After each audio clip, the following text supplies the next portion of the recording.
People with disabled children, what's your most memorable moment with them? My son was 5 years old when he told me for the first time that he wishes he was normal, but he didn't say that because he was feeling off that day. Rather because my brother-in-law Jared told him normal boys didn't cry at fireworks.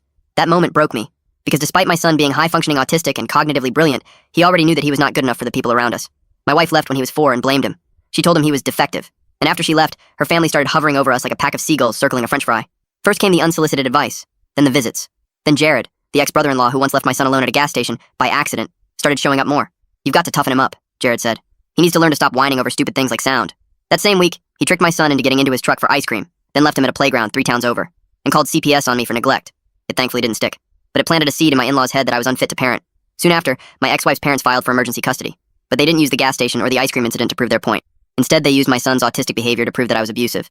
As an example, they cited that him screaming during a thunderstorm was proof I was abusing him. They also cited that him biting a classmate when his sensory overload hit was proof I was teaching him it's okay to be violent.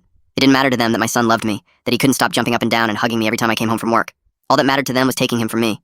And so, they gathered screenshots, twisted the narratives, and hired a sleazy lawyer who looked like he took pride in getting predators off the hook. All I had was my son and the truth. When trial day came, I knew the courtroom would overwhelm him. So I did what I always did. I prepared him. We read court transcripts, watched old proceedings, practiced with stuffed animals. I explained what custody meant. I showed him how to breathe when it got too loud, and I made sure he knew that I loved him more than anything in this world. In the courtroom, the in-laws sat smug, Jared winking at me like he'd already won. As expected, their attorney painted me as negligent. He said my son needed proper structure, even fabricated a lie about me laying hands on him. It was a nightmare. When he was finished, the whole courtroom looked at me like I was a monster. I looked over at my son, expecting him to be sad or nervous. But instead, he was mad, like he wasn't about to let someone lie about his dad. He got called on stand, and just like we practiced, he began speaking. But he didn't follow the script. At first anyway. Instead, he started going off. That man was lying. Never talk about my dad like that again. He never hit me. He loves me. When Mom hit me, he stopped her. I love my dad so much. He never lets my peas touch my mashed potatoes. He puts labels on my bookshelves so I can find every story. He doesn't lie. Ever. The room stilled. "I know Article 3 of the Family Code," my son added. "It says the court wants what is best for me, and what is best for me is staying with my dad." My in-law's lawyer tried to immediately object, but the judge held up a hand. "Let him finish. Dad doesn't make me feel different like they do," my son said, pointing at Jared. "He makes me feel normal, like I'm actually cool. I love him."